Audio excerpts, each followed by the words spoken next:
मुख्यमंत्री देवेंद्र फडणवीस हे नागपूरच्या रेशीम बागेत पोहोचलेले आहेत। संघ मुख्यालयात पोहोचलेले आहेत। आपण थेट जातोय। ही थेट दृश्य लाईव्ह प्रक्षेपण आपण नागपुरातील रेशीम बागेतून संघ मुख्यालयातून पाहतोय। मुख्यमंत्री देवेंद्र फडणवीस हे आता संघ मुख्यालयात पोहोचलेले आहेत। यापूर्वीच भाजपचे, शिंदेच्या शिवसेनेचे सर्व प्रमुख नेते हे रेशीम बागेत पोहोचलेत, संघ मुख्यालयात पोहोचलेले आहेत। आता मुख्यमंत्री देवेंद्र फडणवीस हे सुद्धा संघ मुख्यालयात पोहोचलेले आहेत। नागपुरातली ही लाईव्ह दृश्य थेट प्रक्षेपण। नागपुरात सध्या हिवाळी अधिवेशन सुरू आहे आणि या पार्श्वभूमीवर सर्व आमदार, नेते, मंत्री हे नागपुरात आहेत आणि त्यामुळेच महायुतीच्या सर्व नेत्यांना, आमदारांना संघाकडून आमंत्रण देण्यात आलेलं होतं। सर्व नेते पोहोचले। त्याचसोबत आता मुख्यमंत्री देवेंद्र फडणवीस सुद्धा रेशीम बागेमध्ये संघाच्या मुख्यालयामध्ये आता पोहोचलेले आहेत। नागपुरातली ही लाईव्ह दृश्य थेट प्रक्षेपण आपण पाहतोय। मुख्यमंत्री देवेंद्र फडणवीस हे रेशीम बागेत पोहोचल्याची, संघ मुख्यालयात पोहोचल्याची ही लाईव्ह दृश्य, त्यांच्याकडून अभिवादन केलं जात आहे आणि त्याची ही लाईव्ह दृश्य थेट प्रक्षेपण आपण पाहतोय। यापूर्वीच उपमुख्यमंत्री एकनाथ शिंदे आणि त्यांच्यासोबत शिंदेच्या शिवसेनेचे सर्व नेते, आमदार मंडळी आणि त्यासोबतच भाजपचे देखील सर्व वरिष्ठ नेते, आमदार हे सर्वजण या रेशीम बागेत संघाच्या मुख्यालयात पोहोचलेले आहेत आणि त्यानंतर आता मुख्यमंत्री देवेंद्र फडणवीस सुद्धा रेशीम बागेत पोहोचलेले आहेत। आपले प्रतिनिधी सुशांत सावंत आपल्या सोबत आहेत, त्यांच्याशी बातचीत करूया। सुशांत, खरं तर आता मुख्यमंत्री देवेंद्र फडणवीस सुद्धा पोहोचलेले आहेत।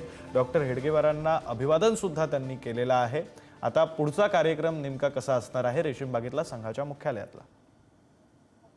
विक्रांत, मुख्यमंत्री देवेंद्र फडणवीस जे आहेत ते या ठिकाणी पोहोचलेले आहेत। डॉक्टर हेडगेवार आणि गोळवलकर गुरुजी यांच्या स्मृतीस्थळाला खरं तर अभिवादन त्या करत आहेत आणि त्यानंतर संघाचे जे प्रमुख स्वयंसेवक आहेत किंवा संघाचे प्रमुख या ठिकाणी आहेत त्यांच्याशी खरं तर चर्चा करतील। कारण या ठिकाणी बौद्धिक होतं संघाची नेमकी रूपरेषा काय असते, संघ कशा पद्धतीने कार्यपद्धती असते, संघाची कशा पद्धतीने संघ जे आहे ते काम करतं, यावर जी आहे ती माहिती संघाकडून सर्व आमदारांना जी आहे ती देण्यात येते।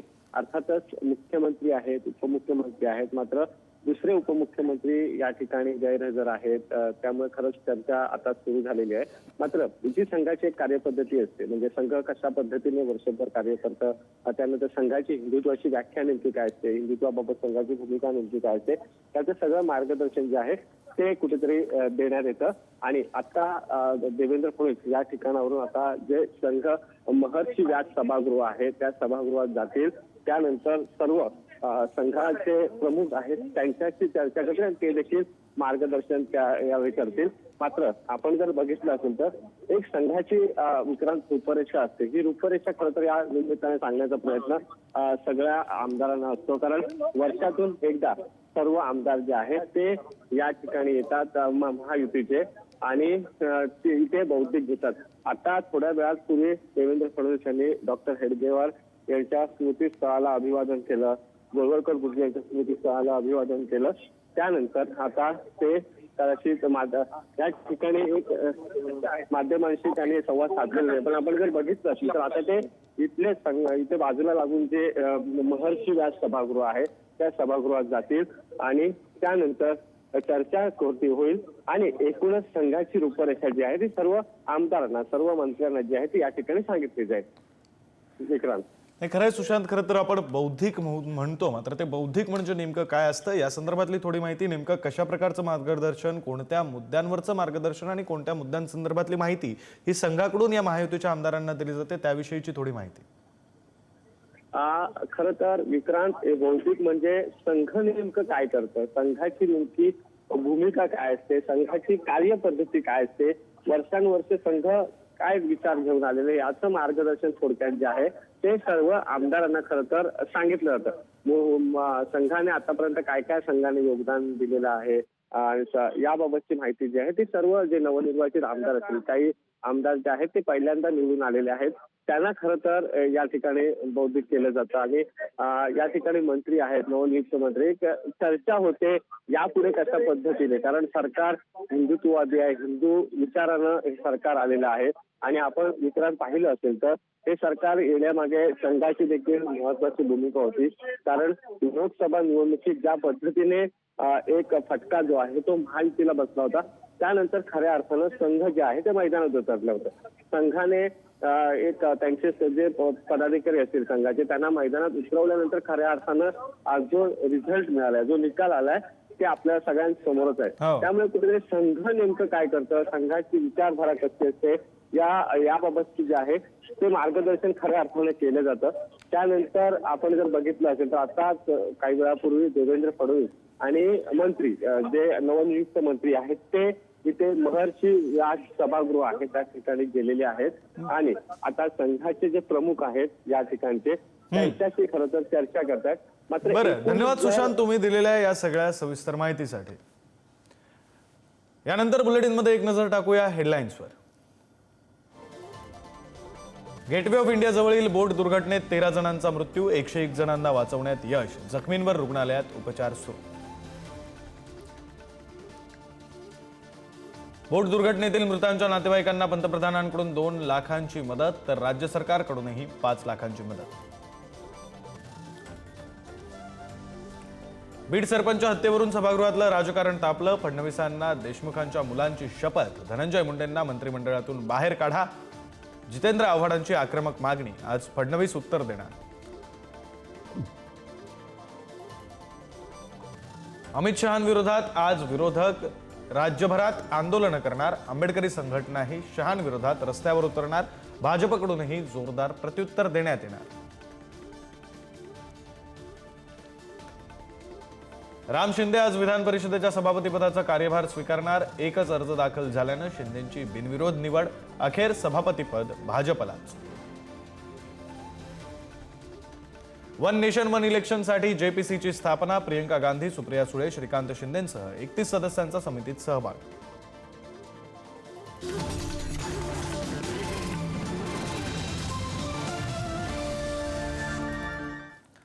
आपण पुन्हा एकदा थेट नागपुरात जाणार आहोत, कारण नागपुरामध्ये संघाच्या मुख्यालयामध्ये रेशीम बागेमध्ये खरं तर महायुतीचे नेते, आमदार, मंत्री हे पोहोचलेले आहेत. संघ मुख्यालयामध्ये हे सर्व आमदार पोहोचलेले आहेत आणि या सर्व आमदारांकडून डॉक्टर हेडगेवारांच्या स्मारकाला तसंच गोळवलकर गुरुजींच्या स्मारकाला अभिवादन करण्यात आलंय. अजित पवारांचा सुद्धा एक आमदार रेशीम बागेत पोहोचलेला आहे. खरं तर महायुतीच्या सर्व आमदारांना, नेत्यांना, मंत्र्यांना हे आमंत्रण देण्यात आलेलं होतं. मात्र त्यापैकी अजित पवारांच्या राष्ट्रवादीचा केवळ एक आमदार या संघ मुख्यालयामध्ये रेशीम बागेमध्ये पोहोचलेला आहे. तर भाजपचे आमदार, नवनिर्वाचित मंत्री, शिंदेंच्या शिवसेनेचे नेते, आमदार, मंत्री हे सुद्धा पोहोचलेले आहेत. आपण दृश्य पाहतोय. भाजपचे आमदार अर्थात भाजपचे राज्यातले महायुतीचे मुख्यमंत्री, राज्याचे मुख्यमंत्री देवेंद्र फडणवीस स्वतः पोहोचलेले आहेत. शिंदेचे आमदार, त्यांच्यासोबत स्वतः उपमुख्यमंत्री एकनाथ शिंदे, तर अजित पवारांच्या राष्ट्रवादीचे आमदार कारे मोरे हे सुद्धा संघ मुख्यालयामध्ये रेशीम बागेमध्ये पोहोचलेले आहेत. मात्र अजित पवारांच्या राष्ट्रवादीचे आणखी नेते, आमदार येणार का याबाबत मात्र स्पष्टता नाहीये. स्वतः उपमुख्यमंत्री अजित पवार रेशीम बागेत येणार का, संघ मुख्यालयात येणार का, या संदर्भातली भूमिका मात्र स्पष्ट नाहीये. भाजपच्या, शिंदेच्या, शिवसेनेच्या नेत्यांचं देखील हेच म्हणणं आहे की आम्हालाही अद्यापपर्यंत या संदर्भातली कोणतीही अधिकृत माहिती नाहीये. त्यामुळे अजित पवार येतात का हे सुद्धा पाहावं लागणार. बस अपना थोर महापुरुषों के, संतों के दर्शन लेने को होना, उनके विचार आत्मसात करने को होना, ये अच्छी बात है, अच्छी संस्कृती है. नाही माझ्या नाही, दादांशी बोलणं नाही झालं. त्याच्याबद्दल मला माहिती नाही. नाही नाही नाही नाही नाही नाही नाही. बस एक आपला चांगले विचार इथून घेऊन जावा. आम्ही पहिल्यांदा येत आहे. नाही नाही नाही नाही नाही नाही नाही नाही काही सूचना या म्हणून किंवा नका म्हणून अशा काही सूचना होत्या? नाही नाही नाही. बाकी आमदारांना काय सूचना राजभाऊ? त्याच्याबद्दल माहिती नाही. तुम्ही आले, कारवाई झाली तर कशाला कारवाई होणार. दादा येत नाही इकडे. दादांना भेटीन मी, विचारेन दादांना. अजित पवारांच्या राष्ट्रवादीचे आमदार कारेमुरे हे संघ मुख्यालयाच्या परिसरात पोहोचले. त्यानंतर त्यांनी माध्यमांशी संवाद साधला. त्यांचं असं म्हणणं आहे की अजित पवार ज्यावेळी भेटतील त्यावेळी मी त्यांच्याशी याविषयी बोलेन. ते आलेले नाही आहेत, ते उपस्थित झालेले नाही आहेत. ते का आलेले नाही आहेत त्याचं कारण मलाही ठाऊक नाही. मी अजित पवारांशी ज्यावेळी भेटेन तेव्हा बोलेन असंही ते म्हटलेत. तर स्वतः मुख्यमंत्री देवेंद्र फडणवीस, उपमुख्यमंत्री एकनाथ शिंदे आणि सोबतच भाजपा आणि शिंदेच्या शिवसेनेचे सर्व नेते, आमदार, मंत्री हे संघ मुख्यालयामध्ये रेशीम बागेमध्ये पोहोचलेले आहेत आणि त्याची ही दृश्य आपण पाहतोय. एकीकडे मुख्यमंत्री देवेंद्र फडणवीस, उपमुख्यमंत्री एकनाथ शिंदे यांच्यासोबत शिंदेच्या शिवसेनेचे सर्व नेते, आमदार, मंत्री हे सुद्धा पोहोचलेले आहेत आणि त्याची दृश्य आपण पाहतो. ज्यावेळी मुख्यमंत्री देवेंद्र फडणवीस संघ मुख्यालयात पोहोचले त्यावेळीची ही दृश्य.